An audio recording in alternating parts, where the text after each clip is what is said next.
হিন্দু তাদের প্রতিবেদনে উল্লেখ করেছে চীন তিস্তা নদীর ১০০ কিলোমিটারেরও বেশি এলাকা খনন, জলাধার নির্মাণ এবং নদীর তীরে অর্থনৈতিক অঞ্চল বা টাউনশিপ গড়ে তোলার কারিগরি প্রস্তাব দিয়েছে। ভারতের গণমাধ্যমগুলো একে দেখছে দিল্লির জন্য একটি বড় ভূরাজনৈতিক ধাক্কা হিসেবে।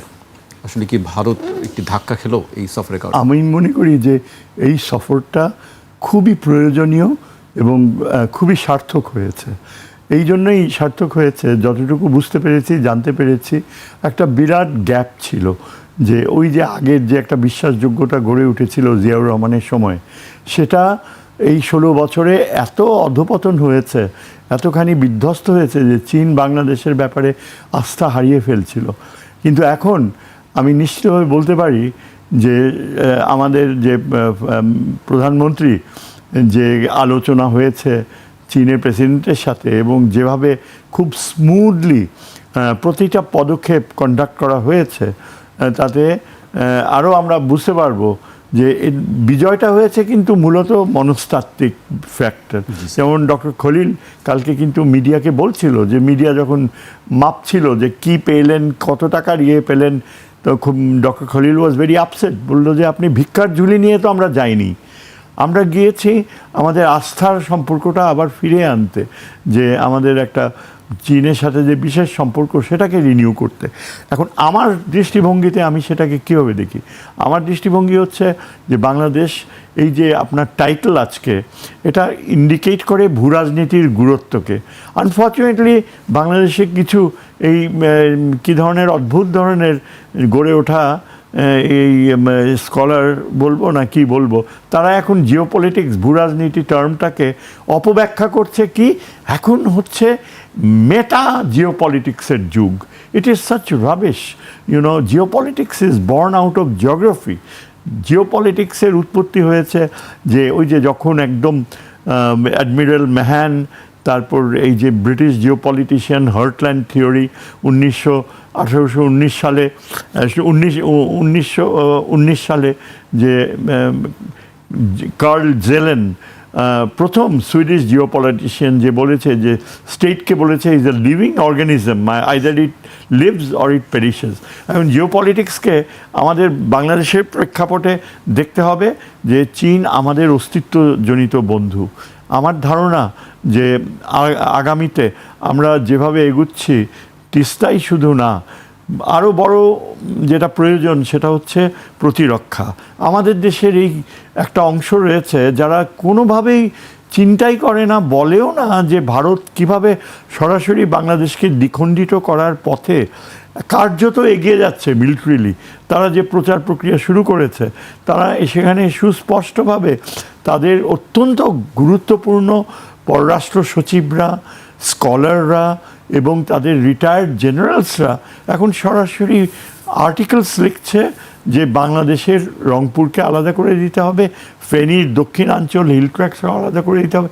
এগুলো তো জোকস না, এগুলো এখন একটা সময় আসছে যে রাষ্ট্রধারণায় পরিবর্তন হতে পারে, আন্তর্জাতিক সম্পর্কে সেটা ঘটে। আনফর্চুনেটলি আমাদের কিছু কিছু সোকল্ড স্কলার্স, এরা আমি গত 2-3 দিন থেকে তাদের কথাবার্তা দেখি টক শোগুলা, যে দে আর কমপ্লিটলি ইমিউন ফ্রম এনি, আর আদার সমালোচনা করে যে চীনে কেন যাওয়া হলো, কেন ভারতে যাওয়া হলো না, ভারত কীভাবে রিয়্যাক্ট করবে, ভারতকে কেন আমরা চীনের সাথে তুলনা করব। আমার ধারণা যে ভারত তখনই আমাদেরকে সম্মান করবে, রেসপেক্ট করবে, যখন আমরা বাংলাদেশ পূর্ণাঙ্গভাবে চীনের সাথে একটা প্রতিরক্ষা সম্পর্কে আবদ্ধ হয়। এবং সেটা করলে শেষ পর্যন্ত আমেরিকাও আমাদেরকে অ্যাপ্রিসিয়েট করবে, কারণ এখনই তারা আমেরিকানরা জানে ও বোঝে যে ভারতের উদ্দেশ্য ভালো নয়। তারা আমাদের বর্ডার আক্রমণ করছে, বর্ডারের নিরাপত্তা রেসপেক্ট করছে না। এবং সেদিক থেকে চিন্তা করতে গেলে আমেরিকা ঠিক যেমন পাকিস্তানের policy of proximity to China, অলিখিতভাবে পাকিস্তানের সাথে চায়নার যে মিত্রতা, যেখানে চায়না সমস্ত আগেকার আচরণ ভঙ্গ করে সরাসরি পাকিস্তানের পক্ষে যুদ্ধে অংশগ্রহণ করেছে এবং নিউ জেনারেশন এয়ারক্রাফট দিচ্ছে, সেই পথ পাকিস্তান কিন্তু আমাদের বাতলে দিচ্ছে যে চীনের সাথে সম্পর্কটা যে নিরাপত্তার ক্ষেত্রে আমরা এখানে লাভ ক্ষতি টাকার অঙ্ক হিসাব করলে একেবারেই আমরা পরাজিত হব। এবং ইন্ডিয়ান লাভার্সরা যারা ইন্ডিয়ার পদধূলি পাকে চুমু দেয়, এইসব আপনারা সরাসরি দেখতে পারবেন। এইসব লোকেরা হচ্ছে তারাই তথাকথিত জার্নালিস্ট যারা এই কথায় কথায় হ্যাঁ আমরা চীনের সাথে এত দূর করবো, কিন্তু তাদের উদ্দেশ্য বুঝতে হবে। কিসের উদ্দেশ্য বুঝতে হবে? China geopolitically is a land, is a country যার মাধ্যমে তারা বঙ্গোপসাগরের অল্টারনেট রুট রাখতে পারে। এটা আমাদের জন্য একটা blessing. China is the country যে আমাদেরকে সেভেন সিস্টার্সের সাথে ওপেনিং তৈরি করে দিতে পারে। স্ট্যাটাস কিউ কি একরকম থাকবে? ভারতের যে এখন সামরিক সামর্থ্য, সেখানে তারা বারবার আমাদেরকে অবমূল্যায়ন করে যে আমরা কিভাবে যুদ্ধ করব। আমাদের এখন চায়নার থেকে এই যে এয়ার পাওয়ার ক্রয় করছি, আমি স্পষ্টভাবে এই সরকারকে আমি আহ্বান করব যে আমাদের লালমনিরহাটে অবিলম্বে চাইনিজ এয়ারক্রাফট আসুক, থাকুক, লালমনিরহাটটা পূর্ণাঙ্গভাবে ডেভেলপ করা হোক। একেই বলে original ideas, geopolitical reality. Because চায়নার আগ্রহ রয়েছে বাংলাদেশে। আর চায়না সবসময় বলা হয় যে চায়না লাভ ক্ষতির হিসাব করে, লাভ ক্ষতি ছাড়া চলে না। এটা ভুল ধারণা, একেবারে ইচ্ছাকৃত ভারতীয় যে চায়না হাই রেটে আপনার কাছ থেকে আদায় করে, ঋণ আদায় করে। কেন? পাকিস্তানের সাথে, আফ্রিকান দেশের সাথে, ল্যাটিন আমেরিকার কয়েকটা দেশের সাথে চায়না কি আস্থার অর্থনৈতিক সম্পর্ক গড়ে তোলেনি? আমাদের অনেক বেশি আমরা অর্জন করতে পারতাম। চায়না এখন is in a state of its history, এমনই একটা পর্যায়ে রয়েছে যে চায়নার যে বিশাল foreign exchange going into trillions of dollars, সে অত্যন্ত বুদ্ধিমত্তার সাথে সে বন্ধুপ্রতিম দেশগুলির অর্থনৈতিক উন্নয়ন, ভূরাজনৈতিক সামর্থ্য গড়ে তোলার ক্ষেত্রে একেবারে পুরো আগেকার হিস্ট্রি পাল্টে দিচ্ছে।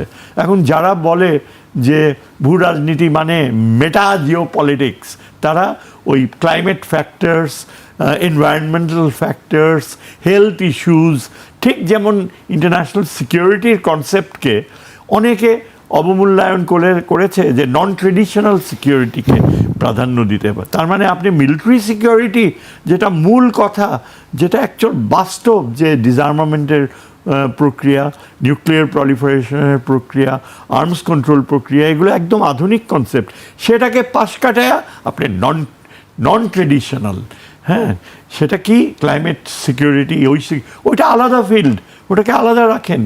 ঠিক একইভাবে জিও পলিটিক্স, যেটা আমাদের এখন জীবন মরণ প্রশ্ন, যেটা চায়না আমাদেরকে মিলিটারিলি দেখতে চায়, সেই জিও পলিটিক্সের কনসেপ্ট আমাদের উত্তরবঙ্গের পুরা সিকিউরিটি স্ট্রাকচার ওপেনলি চীনের সাথে সান্নিধ্য গড়ে তুলতে হবে।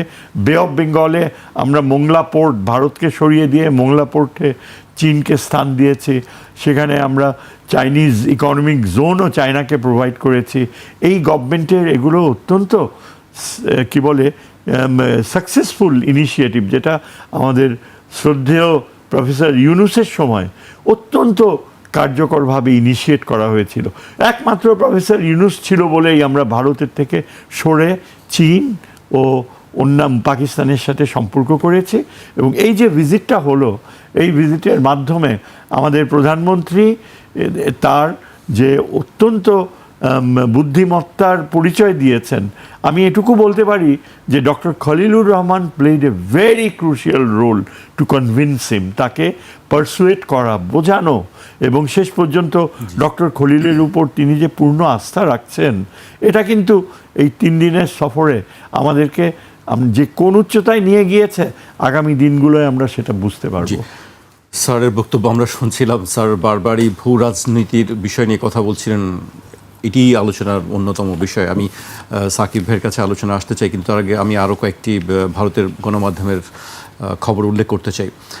ইন্ডিয়া টুডে এবং দ্য হিন্দু তাদের প্রতিবেদনে উল্লেখ করেছে, চীন তিস্তা নদীর 100 কিলোমিটারেরও বেশি এলাকা খনন, জলাধার নির্মাণ এবং নদীর তীরে অর্থনৈতিক অঞ্চল বা টাউনশিপ গড়ে তোলার কারিগরি প্রস্তাব দিয়েছে। ভারতের গণমাধ্যমগুলো একে দেখছে দিল্লির জন্য একটি বড় ভূ রাজনৈতিক ধাক্কা হিসেবে। আসলে কি ভারত একটি ধাক্কা খেলো এই সফরের কারণে? যাদের কোনো আসলে দুর্বল জায়গা নেই। চীনের কিছুদিন আগে পর্যন্ত বলা হইতো যে তাদের দুর্বলতা ছিল এআই এবং সেমিকন্ডাক্টর ইন্ডাস্ট্রি। দুই জায়গাতেই তারা কিন্তু এখন যেরকমভাবে করছে, এগিয়ে গেছে, যে তারা কিন্তু অলমোস্ট পার। হ্যাঁ, এমনকি ওরা বলছে এআইতে বোধহয় 3 মাস পিছিয়ে আছে বা 6 মাস পিছিয়ে আছে। সেমিকন্ডাক্টরেও তারা আগাচ্ছে। সো বেসিক্যালি আপনি যে কোনো একটা জাতির অনেকগুলো খাত থাকে, রাইট? অনেক খাত থাকে। এই যে কোনো খাত আপনি চীনকে দেখবেন যে প্রত্যেকটা খাতেই কিন্তু সে ডেভেলপড, প্রত্যেকটা খাতে সে স্ট্রং। সেটা আপনি চিকিৎসা বলেন, সেটা আপনি পানি বলেন, সেটা আপনি অবকাঠামো বলেন, সেটা প্রতিরক্ষা বলেন, যা বলেন। তাহলে চীনের সাথে যদি আপনি সম্পর্ক করতে চান, এটা মনে রাখবেন, চীনের সাথে কিন্তু আমরা 1975 সালে করতে যাচ্ছি না, এটা কিন্তু 65 সালের সম্পর্ক না, এটা 2026 সালের সম্পর্ক। 2026 সালে আপনি যদি চীনের সাথে সম্পর্ক করতে চান এবং যদি একটা সামগ্রিক সম্পর্ক করেন, অর্থাৎ কম্প্রিহেন্সিভ, তাহলে তারা তো আপনাকে সব খাতের ব্যাপারেই কনসাল্ট করতে পারে, তারা আপনাকে সব খাতেই সহায়তা দিতে পারে। বিষয়টা হচ্ছে আপনি কয়টা খাতে পারেন। হ্যাঁ, সুতরাং আমি যেটা দেখি যে আমি শহীদুজ্জামান ভাইয়ের সাথে সম্পূর্ণ একমত যে এমনিতে সফরটা অত্যন্ত সফল, এই বিষয়ে কোনো সন্দেহ নাই। ওনারা আমাদেরকে অনেক ভালো ভালো প্রস্তাব দিয়েছেন, প্রত্যেকটাতেই সুযোগ আছে। যে কোনো ব্যাপারে বাংলাদেশ অ্যাকচুয়ালি যদি এগুতে চায়, প্রত্যেকটা ব্যাপারেই চীন তাদেরকে সহায়তা দিবে। আমি দেখলাম যে খালি যে আপনার প্রতিরক্ষা বা তিস্তা ব্যারাজ বা তিস্তা নিয়ে আছে তা না, তারা বলছে হোল বাংলাদেশের সমস্ত নদী পানির ব্যবস্থাপনা নিয়ে কথা হচ্ছে।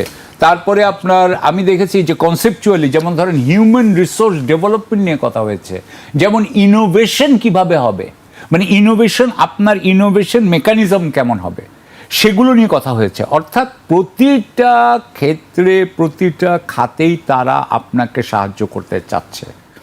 কিন্তু বিষয়টা হচ্ছে যে আমি আপনাকে একটা উদাহরণ দিয়ে বলি যে 90-এর দশকে চীন কিন্তু তখন পশ্চিমাদের সাথে যে সহযোগিতাগুলো করতো, সে সময় করতে হচ্ছে হংকংয়ের মাধ্যমে। পশ্চিমা কোম্পানিগুলো তখন হংকংয়ে এসে করতো, আপনার হেডকোয়ার্টার করতো।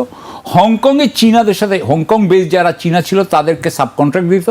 চীনারা মেইনল্যান্ডে আসতো, সাধারণত সেনজেন এলাকায়, কারণ ওই বর্ডারের ওই পারে এদিকে আসতো, এসে এদিকে দিয়ে কাজ করাইয়া আপনার চাইনিজদেরকে দিয়ে কাজ করিয়ে তারা ওয়েস্টকে, মানে পশ্চিমে তারা এগুলো রপ্তানি করতো।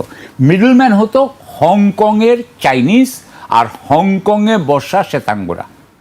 কিন্তু যখন 2000 সাল, মানে 1997-তে যখন হংকং চীনের হাতে চলে গেল, তার কিছুদিন পরে দেখা গেল যে এইবার কিন্তু তাদের যারা ডোমেস্টিক, মানে চীনের যে ডোমেস্টিক লিগাল আপনার কাঠামো, আইনি কাঠামো কিন্তু তারা চেঞ্জ করে ফেলছে, এবং তারা এটাকে ভালো করে এমন ব্যবস্থা করছে যাতে পশ্চিমা কোম্পানিগুলো বেইজিংয়ে বসেই কাজ করতে পারে।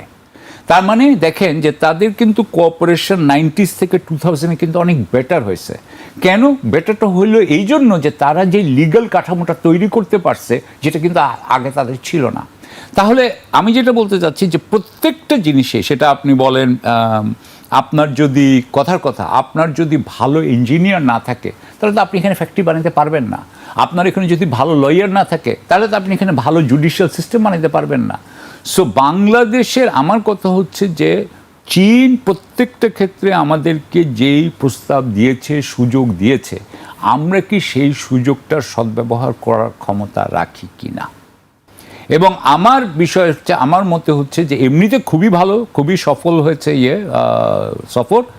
বাট আমরা যদি কর্মপদ্ধতি, যদি আমি আগেরবারও আপনাকে বলেছিলাম, কর্মপদ্ধতি যদি চেঞ্জ না করি, আপনি আমাদের এখানে হাসিনার অ্যাপারেটাস রেখেছেন, আপনি এখানে হাসিনার সময়ের যেই সিস্টেম ছিল তাই রেখেছেন। আপনার এখানেই বোধহয় কয়েকদিন আগে কথা হচ্ছিল, আমি যে বাজেট দেখেছি, এই বাজেটের সাথে আগের বাজেটের তেমন কোনো তফাৎ আমি দেখতে পাই না, একই অবস্থা।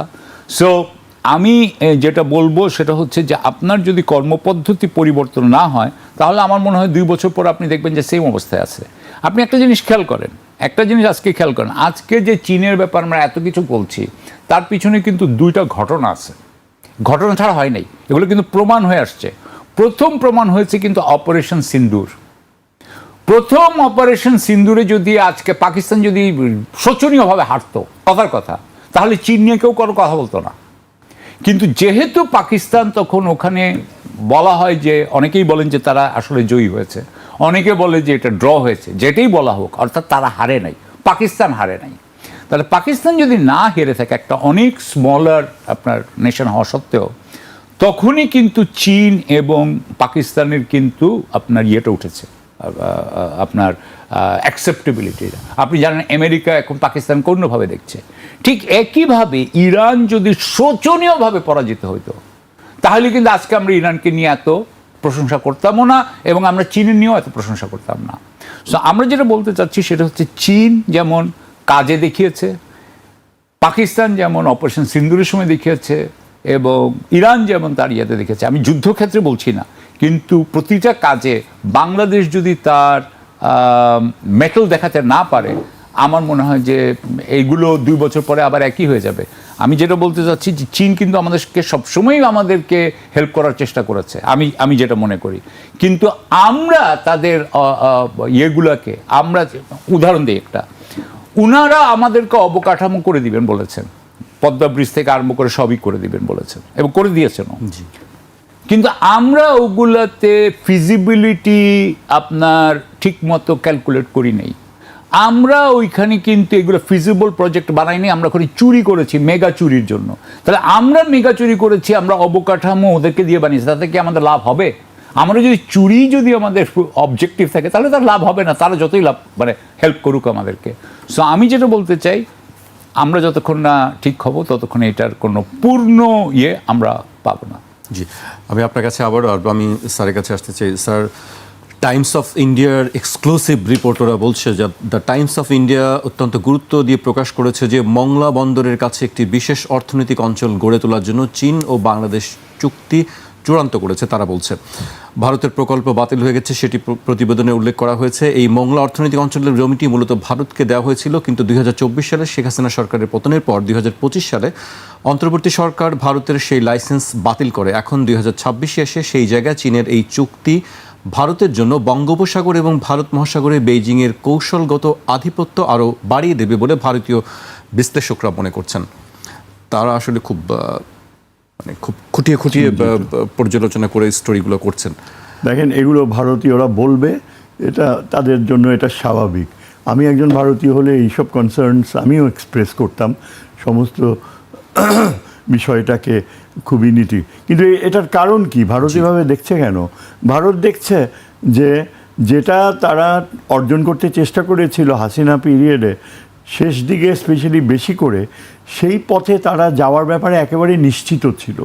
কিন্তু ভারতীয়রা ভুলে যায় যে বাংলাদেশের যে দীর্ঘ সময় তার যে অস্তিত্ব, এমনকি আমরা পাকিস্তানের অংশ ছিলাম যখন, তখনও যে চিন্তাভাবনা, দীর্ঘকাল প্রেসিডেন্ট জিয়াউর রহমান তার এই দৃষ্টিভঙ্গিতে আমাদের সামনে আমরা 4-5 জন তাকে ব্রিফ করতাম, যখন তিনি অনেক দুঃখ করে বলতেন যে আমাকে 3 পা এগুলে আমাকে 2 পা পেছাতে হয়, কারণ ভারত এমনভাবে আমাদেরকে নিয়ন্ত্রণ করতে চায় যে চীনের সাথে অগ্রগতি করাটা খুব কঠিন হয়ে ওঠে। ওই পর্যায়ে তো আমরা পার হয়ে এসেছি, কিন্তু দীর্ঘকাল হাসিনার সময় আমাদের কোনো অস্ত্রায়ন হয়নি। যদি অস্ত্রায়ন হতো এবং প্রেসিডেন্ট জিয়া যদি জীবিত থাকতেন আজকে, তাহলে আমাদের মানে কোন স্টেজে চলে যেত চীনের সাথে সম্পর্ক, সেটা হয়তো আমি এখন বললেও অনেকে বিশ্বাসই করবে না। কিন্তু এখনও তো সময় আছে। তার পুত্র যে পথ বেছে নিয়েছে, এখন আশা করি সেখানে পার্লামেন্টে বা তার দলে কিছু ব্যক্তি এটাকে স্যাবোটাজ করতে চাইবে। আমলাতান্ত্রিক প্রক্রিয়ায় যদি একবার চীনের সাথে সম্পর্কর ক্ষেত্রে নাম্বারস গেম, যে এত টাকা আমাদের লস হবে, ওই মায়ানমারের ভিতর থেকে রেল রোড করতে গেলে আমরা কেন লাভবান হব, আমাদের কি লাভবান থাকবে, আমাদের যে কি জানি ট্রেড ইমব্যালেন্স সেটা আরও বৃদ্ধি পাবে। দিজ আর দ্য ট্রেটার্স, যারা ষড়যন্ত্র করে ডাইভার্ট করে, একটা র্যাশনাল তৈরি করতে চায়। ভারতের সাথে আমাদের অবশ্যই সম্পর্ক রাখতে হবে, আমরা তো চীনের সাথে কোনো সামরিক চুক্তিতে যাব না, কোনো নিরাপত্তা সহায়তায় যাব না, এই ভাষায় কথা বলে একটা অংশ। এখন এই যে ভারতীয়রা এই ধারণাগুলাই, এই কথাগুলাই শোনাইতে চায় বাংলাদেশে, যেটা আমাদের, কিন্তু আমার মনে হয় আমরা যদি সরাসরি চীনকে জানিয়ে দেই, আমাদের মিডিয়াতে যদি ওই ধরনের মানুষ জন্মায়, ওই ধরনের ব্যক্তিত্ব থাকে যারা বলে দেয় যে এই ভারতের মিডিয়ার প্রতি উত্তরে যে হ্যাঁ আমাদের উচিত চীনের সাথে সর্বাত্মক নিরাপত্তা সংযোগে যাওয়া, নিরাপত্তা চুক্তি করা, কোলিশন বিল্ডিং, যেটা পাকিস্তানের সাথে চীনের সাথে আমাদের হতে পারে এবং যেটা আমি বারবার প্রমোট করি, যে চায়না, পাকিস্তান, বাংলাদেশ মিলে যে এয়ার ডিফেন্স সিস্টেম করবে সেখানে কোনো রাগঢাক থাকবে না। আমরা যে চাইনিজ প্লেনস ক্রয় করব সেটা তো ওপেন, এবং তার মাধ্যমে আমরা এটা মিডিয়াতে ক্লিয়ারলি এনকারেজ করবো। আমার মনে হয় BNP should encourage the media এবং BNP should look into it, যে ওইসব media people don't ever dare to interfere, তারা যেন কোনোভাবেই আমাদের এই চলমান ধারাকে না আটকায়। তাহলে কি হতে পারে, আমরা চীনের সাথে শুধু ওই অর্থনৈতিক জোন না, চীনকে আমরা এনকারেজ করব যে আমাদের সাবমেরিন বেসড হয়েছে, সেইখানে চীন যেন তার সামরিক অস্তিত্ব প্রদর্শন করে। চাইনিজ সাবমেরিন, পাকিস্তানি সাবমেরিন আসছে, this is good for us. বে অফ বেঙ্গলে আমরা যত ফ্রেন্ডলি পাওয়ার্স আসবে তত ভারতের আধিপত্য সংকুচিত হবে। আমাদের নেভাল সাবমেরিনটা, একজন নেভি অফিসার দুঃখ করে বলছে যে আমরা গভীর সমুদ্রে যেতে পারি না, ভারতীয়রা আমাদেরকে ওইখানে অবস্ট্রাকশন ক্রিয়েট করে।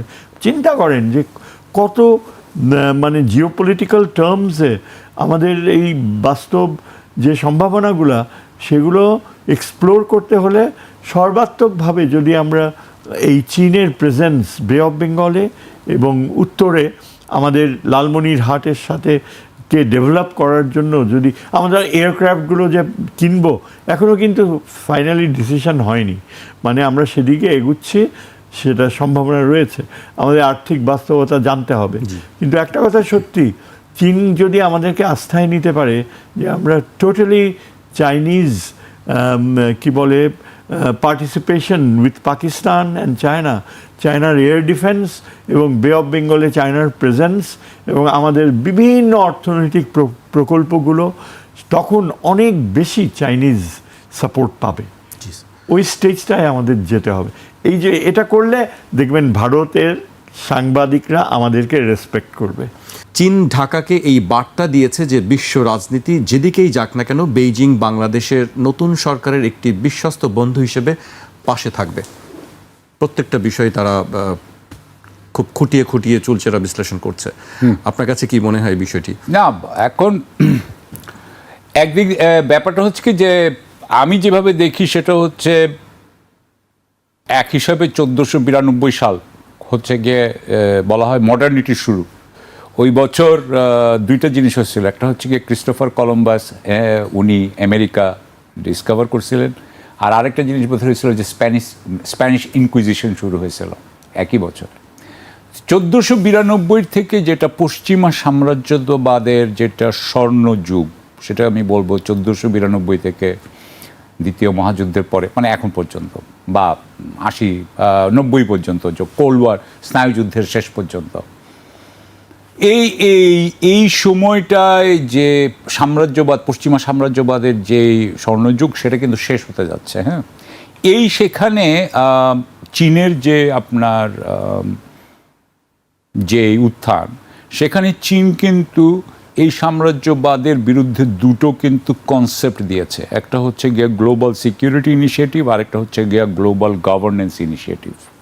এবং সেখানে সে কিন্তু একটা নতুন আর্কিটেকচারের কথা বলতেছে, যে আর্কিটেকচারে কিন্তু কোনো জোটবদ্ধ দেশ নাই, এবং প্রত্যেকের আপনার নিজস্ব দায় দায়িত্ব মেনে চলবে, এবং তারা তাদের দেশের জনগণের উন্নয়নের জন্য চেষ্টা করবে, এবং কেউ কারো আপনার অভ্যন্তরীণ ব্যাপারে হস্তক্ষেপ করবে না। মানে আমি রাফলি এই কথাগুলো বলছি।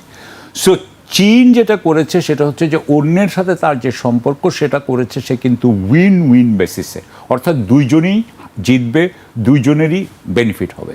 এটা কিন্তু একটা নতুন কনসেপ্ট, যেই কনসেপ্টে এর আগে ধরেন আমরা যদি এটাকে ব্রেটন উডসের সিস্টেম যেটা বলে, যেটা আমেরিকা বেসড অর্ডার ছিল, সেই অর্ডারে তারা মুখে বলতো ঠিকই যে হ্যাঁ আমরা দুইজনেই জিতবো, দুইজনেই ট্রেড হবে, কিন্তু আসলে বেসিক্যালি তাদেরই হয়তো, আমাদের কম হতো। সেদিক দিয়ে আমি বলবো যে এটা কমপ্লিটলি একটা ভিন্ন কিন্তু মাত্রা যোগ করেছে, একটা ভিন্ন কনসেপ্টের মাধ্যমে আমরা সাম্রাজ্যবাদের যুগ থেকে বের হয়ে আসছি। এটার সাথে আরও একটা জিনিস আছে, সেটা কিন্তু ডিকলোনাইজেশন, অর্থাৎ আমাদের 47-এর থেকে যে ডিকলোনাইজেশন পিরিয়ড শুরু হয়েছে, আমরা কিন্তু এখনও পুরোপুরি ডিকলোনাইজ নই। এই এখন যেই মুহূর্তে হোয়াইট বা ইউরোপিয়ান আমেরিকান আধিপত্য যখন আস্তে আস্তে নেমে যাচ্ছে, তখনই কিন্তু আমাদের ডিকলোনাইজেশনটাও কিন্তু পূর্ণতা পাচ্ছে। আমি বুঝাতে পেরেছি কিনা? তো এইখানে ভারত বাংলাদেশের সাথে যা কিছু করেছে, এত কিছু বলতে হলে আবার ভারতকে আনার জন্য ফ্রেমওয়ার্কে, ভারত আমাদেরকে যা করেছে আমরা কিন্তু সেটাকে দেখি, বাংলাদেশের যারা চিন্তা করেন আমরা কিন্তু এটাকে সাম্রাজ্যবাদের প্রিজম দিয়ে দেখি। আমরা কিন্তু এটা মনে করি দিল্লি বেশ সাম্রাজ্যবাদ, মানে দিল্লির কাছে ঢাকা কিন্তু প্রান্তিক, এটা মনে রাখতে হবে, তাই না? দিল্লি হচ্ছে কেন্দ্র, ঢাকা হচ্ছে প্রান্তিক, ঢাকা হচ্ছে একটা কর্নারে।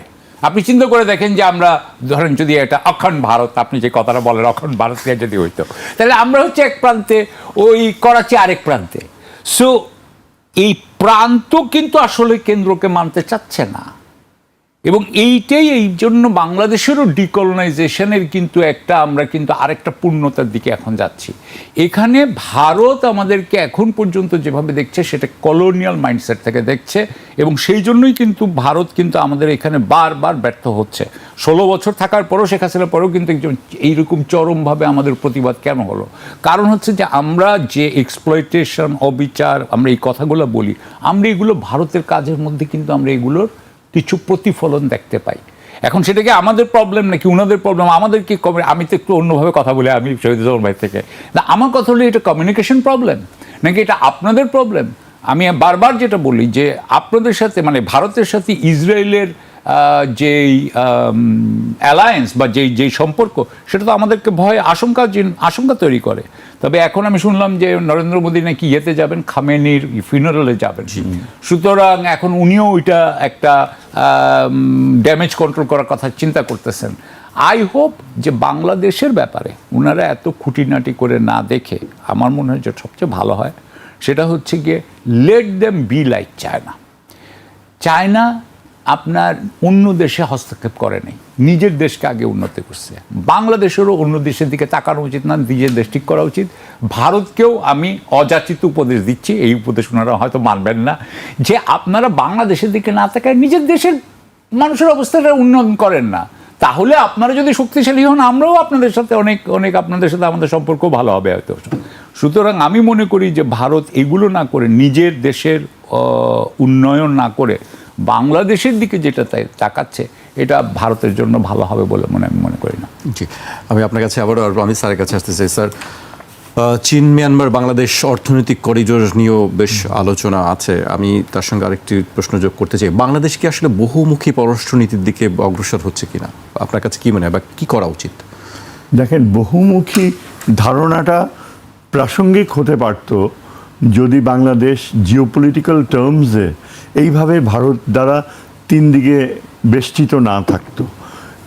Multilateral policy is very sensible. Sure, আমরা মার্কিন যুক্তরাষ্ট্র সহ ইসলামিক গ্রুপের সাথে, তারপর এমনকি ভারতের সাথেও একটা স্বাভাবিক ওয়ার্কিং রিলেশনশিপ, এরকম একটা ধারণা তো থিওরিটিক্যালি ইজ আইডিয়াল।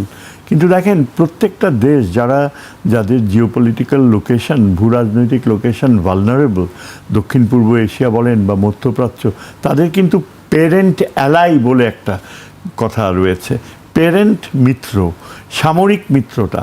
আজকে দেখেন, এই যে কাতার, সৌদি আরবিয়া, এরা এই গত যুদ্ধে আমেরিকার betrayal and support for Israel, তা সত্ত্বেও যে তারা কিন্তু এখনও মার্কিন যুক্তরাষ্ট্রের সাথে যে মিত্রতার বন্ধন, সেখান থেকে এখনও বের হওয়া নিরাপদ মনে করছে না।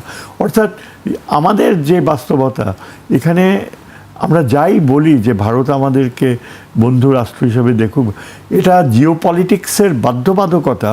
গত কয়েক বছরে ভারতের যে অভিজ্ঞতা হয়েছে, আরএসএস বেসড বিজেপি ক্ষমতায় আসার পর, তারা এখন absolutely committed to the idea to annex না, to turn Bangladesh into a subordinate state.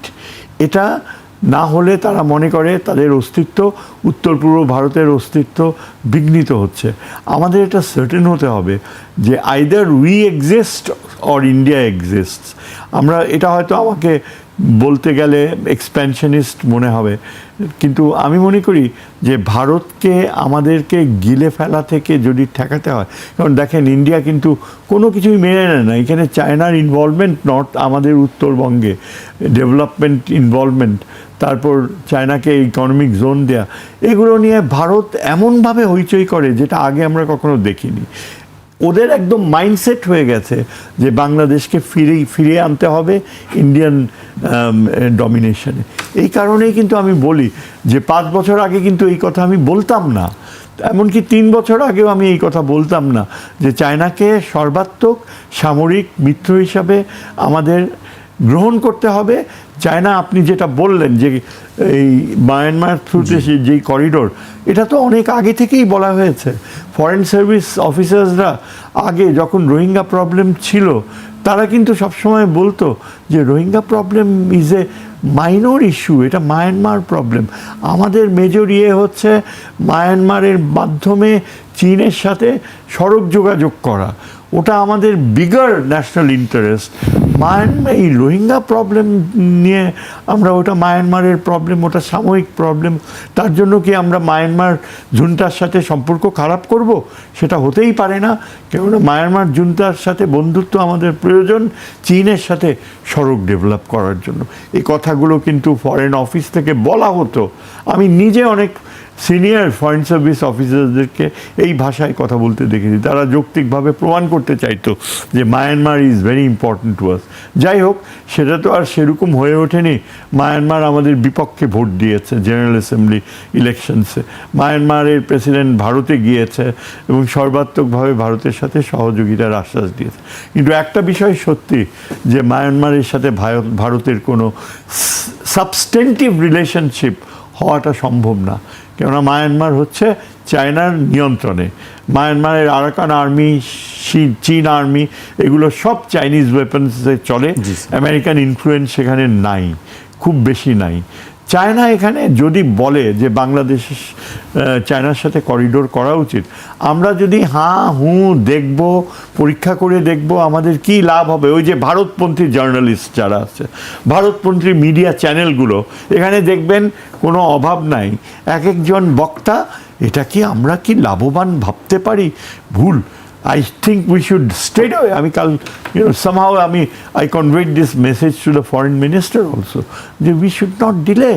ওইখানে যখন চাইনিজ প্রেসিডেন্ট প্রপোজ করলো, সাথে সাথে আমাদের বলা উচিত যে আমরা এটা ওয়েলকাম করি, আমরা মনে করি যে এখনই চায়না যদি ইনিশিয়েট করে বাংলাদেশ সহযোগিতা করবে। আমাদের রেল লাইন রয়েছে কক্সবাজার পর্যন্ত, সেটা কি এমনি হয়েছে? সেখান থেকে ওই দিক দিয়ে ওই নাফ নদীর উপর দিয়ে ব্রিজ গড়া, তারপর ওইখান থেকে আরাকান মাউন্টেন্স হোক আর যাই হোক, ওই পথে সোজা চীনের দিকে চলে যাবে। It's not difficult. আপনি দেখেন এই যে ওয়াখান করিডোর, যেটা পাকিস্তানের সাথে তাজিকিস্তান আর আফগানিস্তানকে সেপারেট করছে, একটা ন্যারো স্ট্রিপ অফ ল্যান্ড, যেটা আফগানিস্তানকে চায়নার সাথে একমাত্র যোগাযোগ। চীন অনেক ভয় পেত যে এই করিডোর যদি গড়া হয় তাহলে তো ইসলামিক ফ্যানেটিক্সরা ঢুকে পড়বে আফগানিস্তান থেকে, কিন্তু সেই ভয় তারা উতরে গিয়ে এখন আফগানিস্তানেরই চাপে, উদ্যোগে চীন এখন সেই রাস্তাকে একটু সুন্দরভাবে গড়ছে, যাতে চায়না আফগানিস্তানের থ্রুতে ইরানে প্রবেশ করতে পারে। That will be the shortcut route, Iran থেকে বন্দর আব্বাসে যেতে পারে। কতখানি এগুলো চিন্তাই করতো না কেউ, এগুলো কিন্তু জিও পলিটিক্সের ফিউচারিস্টিক ড্রিমস। সেরকম আমাদের এই যে মায়ানমারের সাথে যে প্রপোজাল চাইনিজ প্রেসিডেন্ট দিয়েছে, আমি তো বলবো যে আমরা অনেক ফরচুনেট, এটা আমাদের কপাল, আল্লাহ তাআলার ব্লেসিং যে চায়নার প্রেসিডেন্ট এই প্রপোজাল দিয়েছে। কেননা মায়ানমারের ভিতর থেকে কিভাবে যাবে, কীভাবে সিকিউরিটি ইনশিওর্ড হবে, সেখানকার সিভিল ওয়ারের বাস্তবতা ওই লাইন যোগাযোগকে থাকতে দেবে কিনা, সেটা চায়নার চিন্তা। চায়না উইল এনশিওর যে the link is totally secure, এবং চাইনিজরা তখন বাধ্য হয়ে মায়ানমারে আরও বেশি করে সেখানে পিস ইনিশিয়েটিভস নেবে, এমনকি রোহিঙ্গাদের ব্যাপারেও এটা আমাদের ফরেন পলিসি ডাইনামিজম প্রজেক্ট করবে। আর সবচেয়ে বড় কথা, ভারত রাগে কাঁপতে থাকবে, কেননা ভারত চেয়েছিল যে এশিয়ান হাইওয়ে হবে, মায়ানমার, ভারতকেও ইনক্লুডেড হবে, কিন্তু ভারতকে নিয়ে কোনো কিছু সম্ভব না আমাদের করা। ভারতকে নিয়ে স্বপ্ন দেখা মানে আত্মহত্যা করা। দেখেন সার্কের কী অবস্থা হয়েছে। আর ভারত আমাদের কোনো দিনও অ্যালাউ করবে না চীনের সাথে ওই রাস্তা হোক, সেখানে ভারত একবার ঢুকলে খালি ডিলে করবে। সুতরাং এই যে গড গিভেন ব্লেসিং এই করিডোর, এটার ব্যাপারে আমরা অবিলম্বে চাইনিজদের সাথে যোগাযোগ করে আমরা কি করতে পারি, আমাদের পক্ষে কক্সবাজার থেকে রেলওয়ে লাইন আপনার টেকনাফ বর্ডার পর্যন্ত, টেকনাফের নদী কিভাবে বাস্তবায়ন করা যায়, এই সব বিষয় নিয়ে এখনই চায়নাকে বলা উচিত যে আপনারা ইমিডিয়েটলি কাজ শুরু করে দিন। জি স্যার, স্যার বক্তব্য শুনছিলাম। আমি সাকিব ভাইয়ের কাছে আসতে চাই। অনেক কথা আমরা শুনছিলাম স্যারের কাছ থেকে, অনেক বিষয়ে অনেক লজ্জাগুলো আমরা জানি না। আপনার কাছে কি মনে, একজন সাবেক কূটনীতিক হিসেবে আমি জানতে চাই যে ভারতের আসলে একটি অস্বস্তি কাজ করছে এই মুহূর্তে, আমরা দেখছি বিশেষ করে গণমাধ্যমে যেসব খবর। আমাদেরও কিছু অনেকগুলো ইস্যু আছে তাদের সঙ্গে। তিস্তা চুক্তি আছে, গঙ্গা চুক্তি শেষ হয়ে যাচ্ছে ডিসেম্বরে, আমরা জানি। সেগুলো কি আপনার মনে হয় যে এই জায়গাগুলোতে ভারত সে নমনীয় হবে বা ছাড় দিবে? আমরা ইতিমধ্যে দেখেছি যে ভিসা চালু করে দিয়েছেন, তারা চালু করেছেন, তাই না? চালু করেছে থেকে আবেদন 28 তারিখ থেকে আবেদন।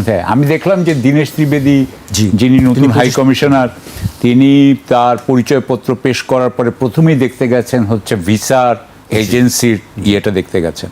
তো সেদিক দিয়ে আমি মনে করি যে আমাদের এনগেজমেন্ট থাকা উচিত। আমি বারবার একই কথা, আমি কনসিস্টেন্ট, আমি এটা পাল্টাই না। আমি মনে করি ভারতের সাথে আমাদের সম্পর্ক অত্যন্ত গুরুত্বপূর্ণ বিষয়। সেই বিষয়ে আমাদেরকে অত্যন্ত ম্যাচিওর অ্যাক্ট করতে হবে, আমাদেরকে ডেকোরাম মেনটেন করতে হবে, এবং যেরকমভাবে ডক্টর জাহেদের সাথে যেরকম ধরে ডেকোরাম তারা মেনটেন না করুক, কিন্তু আমাদের করা উচিত। কিন্তু আমাদের খুব হার্ড বার্গেনিং হওয়া উচিত। এবং আমি এটাও মনে করি যে ভারতের ব্যাপারে আমাদের আসলে স্পষ্ট কোনো আলোচনা তো হয় না। যেমন ধরেন ভারতের সাথে আমাদের তো একটা হিস্টোরিক্যাল প্রবলেমস আছে, সেই প্রবলেমসগুলো তো আমাদের ক্যান্ডিডলি ফ্র্যাঙ্কলি আমাদের কথা বলা উচিত। ভারতের ভিতরে যদি মুসলিম বিদ্বেষ থাকে, সেই মুসলিম বিদ্বেষটা তাদের ডোমেস্টিক যদি আপনার পলিটিক্সে লাগে, তাহলে সেটা থাকলে আরেকটা মুসলিম রাষ্ট্রের সাথে কিভাবে ভারত সম্পর্ক করবে, এটাও তো আমি বুঝতে পারি না। মানে আমার কাছে এগুলো হচ্ছে গিয়ে কনসেপচুয়াল কোয়েশ্চেন। আমি মনে করি কনসেপচুয়াল কোয়েশ্চেনগুলোর দেখে ভারতের সাথে আমাদের সে থাকা উচিত। আমাদের সঙ্গে ধরেন আমি নদীর কথা বলি, আমাদের 54টি অভিন্ন নদী আছে, সেই বিষয়গুলো নিয়ে আমরা কোনো আলোচনা দেখি না, মিটিং টেটিং আমরা দেখি না। এবং সে ব্যাপারে ভারতীয়রা বলছে যে আমরা নাকি আমাদের যৌথ কমিটিগুলো নাকি আমরা ইউজ করছি না। আমি তাদের কথার সত্যতা আমি কিন্তু কোনো গ্যারান্টি দিচ্ছি না, এটা মিথ্যাও হতে পারে, সত্য হতে পারে, আমি জানি না। কিন্তু বিষয়টা হচ্ছে যে আমাদের যে সমস্ত বিষয় বা আপনার নেগোসিয়েশনের দরকার আছে, দর কষাকষির দরকার আছে, আলোচনার দরকার আছে, সেগুলো তো আমাদের টাস্ক ফোর্স থাকা উচিত। সেই টাস্ক ফোর্স তো যেমন ধরেন এখন ধরেন চীনের সাথে যখন যদি আমার 17টা 18টা 20টা বিষয়ে যদি কোঅপারেশনের ইয়ে থাকে, তাহলে আমার 20টা টাস্ক ফোর্স থাকা উচিত। 20টা টাস্ক ফোর্স আবার একটা একটা কিচেন ক্যাবিনেট বা একটা আপনার মিনিস্টেরিয়াল কমিটির আন্ডারে আসা উচিত।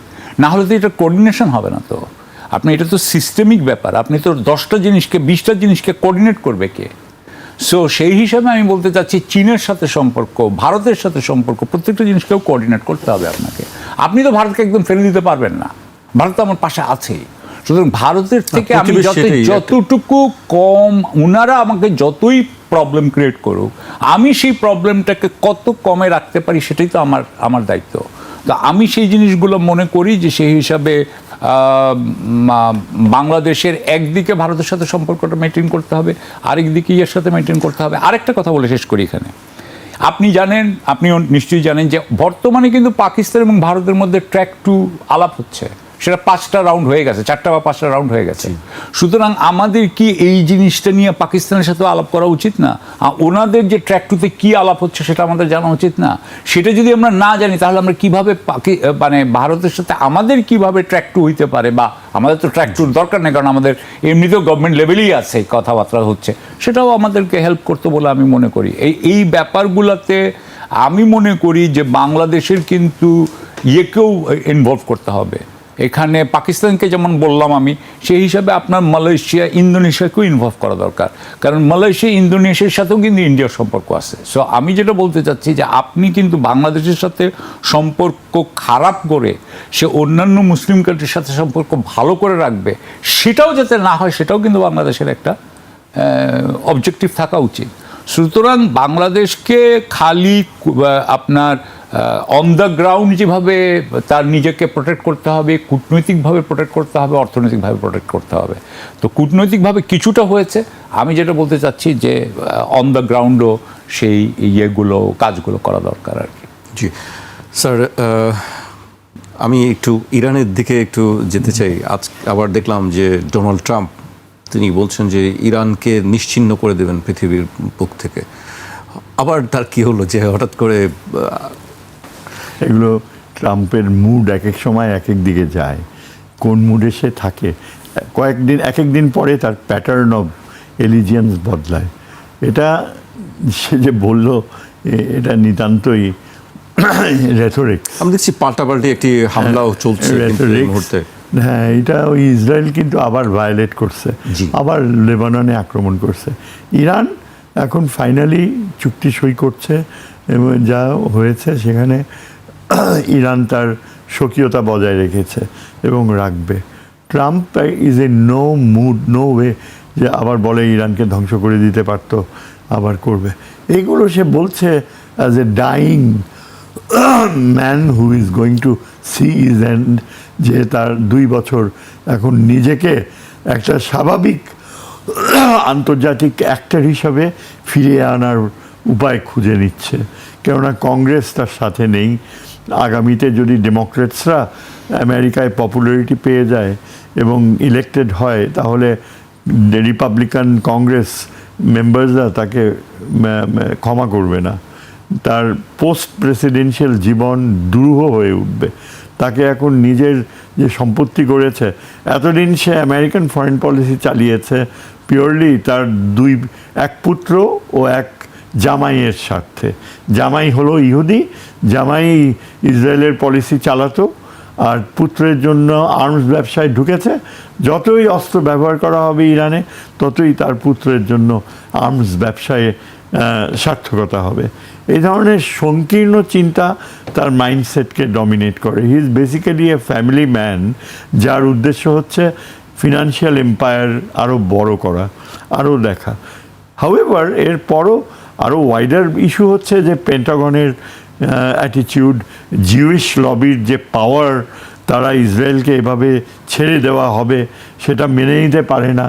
আমেরিকান ডিফেন্স পলিসিতে জিউইশদের যে ডমিনেশন, সেগুলোর কারণে এই ট্রাম্প মাঝে মাঝে উত্তেজিত হয়ে যায়।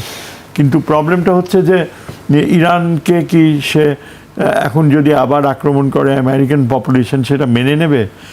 আমেরিকানরা, সাধারণ জনগণ কি চলছে? কিন্তু স্যার একটা পাল্টাপাল্টি এটা কিন্তু এটা খুব ডিফিকাল্ট হবে, কারণ আমেরিকান ইকোনমি অনেক বেশি সাফার করছে এই কারণে। আমেরিকার ইকোনমির যে ওয়েলফেয়ার কনসেপ্ট, যেটা প্রেসিডেন্ট ট্রাম্প খুব ভালোভাবেই করতে পারতো যদি যুদ্ধে না যেত, কিন্তু সেই আমেরিকান ওয়েলফেয়ার ইকোনমিকে সে ধ্বংস করে দিয়েছে। এর ফলে দেখা যাবে যে নিউ ইয়র্কে দেখেন, নিউ ইয়র্কের মেয়র ইনক্রিজিংলি একটা মুসলিম অল্প বয়সী লোক, হিজ পপুলারিটি ইজ রাইজিং, এবং সে ইসরায়েলের ব্যাপারে প্রচণ্ড ক্রুদ্ধ, এবং সেটা নিউ ইয়র্কের জনগণ তাকে ওই জন্য রেসপেক্ট করে। আমেরিকার পপুলেশনের চিন্তাধারা এখন নিউ জেনারেশনের কারণে বদলাতে বাধ্য। So president Trump will have to come to terms with his abnormal psyche. আমার মনে হয় এই কারণে বাংলাদেশও যদি প্রেসিডেন্ট ট্রাম্পের উগ্র মানসিকতা চেঞ্জ হয়, আমি মনে করি যে আমাদের পররাষ্ট্রমন্ত্রীর পক্ষে আমেরিকান তার যে লিঙ্কসগুলো রয়েছে স্টেট ডিপার্টমেন্টে এবং আমেরিকান ইন্টেলিজেন্সে, সেগুলো সে অনেক ভালোভাবে প্রয়োগ করতে পারবে টু জাস্টিফাই কেন আমরা চীনের অ্যালাই হওয়াটা আমাদের জন্য ও existential issue. American State Department bureaucracy in the last analysis is not irrational. তাদের লোক, ট্রাম্পের লোক এসে কি পজিশনসে বসেছে, কিন্তু দেখেন ফল আউটস হয়ে যাচ্ছে। কিন্তু তুলসী গাবার্ড হ্যাড টু রিজাইন, তার মতো ভারতের বন্ধু আর নাই। আরেকজন যে কি জানি নামটা, হিন্দু, ওই যে গুজরাটি, কোনটা, কিসের পুরুষ মানুষ, মানে ক্যাশ পটেল আছে, পল কাপুর, অনেকে আছে ওদের। এরা কিন্তু প্রত্যেকেই এখন নমনীয় হয়ে আসছে। They are thinking how will they, তাদের ক্যারিয়ার কোন দিকে যাবে ট্রাম্পের পতনের পরে। এরা দে আর ডিফেন্সিভ নাও। এর কারণে আমার মনে হয় আমরা বাংলাদেশ বেনিফিট করবে। ইরানের সাথেও আমরা একটা সম্পর্ক ভালোভাবে গড়ে তোলার প্রয়াস নেওয়া উচিত আমাদের। জি, আমি শেষ করব, একেবারে শেষ পর্যায়ে চলে এসেছি। সাকিব ভাইকে দিয়ে শেষ করব। বাংলাদেশের অবস্থা কি হওয়া উচিত পররাষ্ট্রনীতির ক্ষেত্রে? বিশেষ করে স্যার বলছিলেন যে সবার সঙ্গেই আসলে এটি সম্পর্ক রাখা উচিত, ইরানের সঙ্গেও। প্রত্যেকের সবার সাথে সম্পর্ক রাখতে হয় এবং কারোর সাথে। ইরানটা নিয়ে আপনার প্রেডিকশন কি? ইরান নিয়ে একটু পরে বলি। আপনি যেহেতু একটা, আমি ইরান নিয়ে চিন্তা করছিলাম, ইরান নিয়ে আমি একটু বলবো। আপনার প্রেডিকশন ঠিক হয় দেখি সবসময়? প্রেডিকশন ঠিক হয়, এটা আল্লাহর ব্যাপার। আল্লাহ যদি রহমত করে হইলে হবে, না হবে। সেটা হলো আপনার, আমি যেটা বলতে চাই সেটা হচ্ছে যে আপনাকে প্রত্যেকটা সময় চিন্তা করতে হবে কি, মানে রাষ্ট্রীয় সম্পর্কের ব্যাপারে, যে আপনি একটি রাষ্ট্রের সাথে সম্পর্ক সবসময় থাকবে যাতে আপনার কখনোই এমন না হয় যে আপনি তার সাথে মুখ দেখা দেখেই হচ্ছে না, এটা যাতে না হয়। দ্বিতীয় কথা হচ্ছে যে আপনার কিন্তু নির্ভর করবে লেভারেজের উপরে, অর্থাৎ আপনি ওই সম্পর্কটার থেকে কতখানি পাবেন, কতখানি নিতে পারবেন। তো আমার কাছে এখন কিন্তু সবচেয়ে ইম্পর্টেন্ট রিলেশনশিপ কি, আসলে সত্যিকার অর্থে কিন্তু সবচেয়ে ইম্পর্টেন্ট রিলেশনশিপ কিন্তু গালফ কান্ট্রিজের সাথে। কারণ আমার এখানকার 1.5 কোটি মানুষ ওখানে কাজ করে। সো আমেরিকার থেকেও মোর ইম্পর্টেন্ট কিন্তু আমি মনে করি ওই হিসাবে। আমার হিউজ ইনকাম ওখান থেকে, আমার ইনকামের মেইন ইনকামই হয় ওখান থেকে। আমার ইনকামের সোর্স ওইটা, আমার ফরেন এক্সচেঞ্জের সোর্স ওইটা। So that is the most important relationship, not with India, it is with UAE, it is with Qatar and Saudi Arabia. So সেই হিসাবে আমি আপনাকে আবারও বলছি যে এখন কিন্তু আমার সাথে চীনের সাথে সম্পর্ক অনেক মোর ইম্পর্টেন্ট, বিকজ চীন থেকে আমি অনেক বেশি কিছু পাইতে পারি। আমি কিন্তু চীনের কিন্তু +1 বলে না, চায়না +1, তার মানে চায়না +1 যেটা করে ধরেন মিয়ানমার, ভিয়েতনাম, যারা কি করছে, তারা চীনা ফ্যাক্টরিগুলো তাদের দেশে আসতেছে, ভিয়েতনামে আসছে, মালয়েশিয়াতে আসছে, অন্যান্য ইন্দোনেশিয়াতে আসছে, এবং এখান থেকে এসে তারা কি করতেছে, ওই ইন্দোনেশিয়ার থেকে, ভিয়েতনাম থেকে, মালয়েশিয়ার থেকে তারা পশ্চিমা বিশ্বে রপ্তানি করছে। ইয়েটা কার হচ্ছে, আয়টা দেখাচ্ছে কার, মালয়েশিয়ার, ভিয়েতনামের, মানে তাদের কিন্তু উন্নতি হচ্ছে কিন্তু রাষ্ট্রীয়। ঠিক সেইভাবে বাংলাদেশে যদি করতে হয় তাহলে বাংলাদেশ তো আর ইন্ডিয়ার সাথে সেই সম্পর্ক করে পারবে না, এটা চায়নার সাথেই করতে হবে। ঠিক সেইভাবে আমি বলতে চাচ্ছি যে প্রত্যেকটা দেশের যে নেচার, তাদের ইকোনমির অবস্থা, তাদের টেকনোলজির অবস্থা, তাদের কূটনীতির অবস্থা, সেটার উপরে ডিপেন্ড করে আমার রিলেশনশিপ হয়। ফাইনাল কথা হচ্ছে ইরানের ব্যাপারে। ইরানের ব্যাপারে দেখেন, এপ্রিল মাসের 10 তারিখে যখন আপনার সিজ ফায়ার হয়, তখন কিন্তু আমেরিকা চাচ্ছিল এখান থেকে বের হতেই হবে, যেভাবেই পারুক তারা যুদ্ধ থেকে বের হয়ে এসছে। আমেরিকার জন্য বা প্রেসিডেন্ট ট্রাম্পের জন্য এটা একটা চরম পরাজয়, যেই পরাজয় উনি মেনে নিতে পারেন না, আমেরিকানরাও মেনে নিতে পারছে না। সেই অবস্থায় উনারা যে বারবার একটা বম্বিং করবে বা মাঝে মধ্যে এগুলো হবে, এটা হবে, কিন্তু আমি মনে করি আলটিমেটলি আসলে স্ট্র্যাটেজিক্যালি স্পিকিং এই হরমুজ প্রণালী ইরান ছাড়া আর কেউ এটাকে নিয়ন্ত্রণে নিতে পারবে না। এটাই হচ্ছে গিয়ে লাস্ট ওয়ার্ড। জি, আমরা সেটি দেখবো। আপনার এই ভবিষ্যৎ প্রেডিকশনটাও নিশ্চয়ই খাটবে। আমাকে শেষ করতে হচ্ছে আজকে এখানে। আপনাদের দুজনকে অনেক ধন্যবাদ আমাদেরকে সময় দেওয়ার জন্য।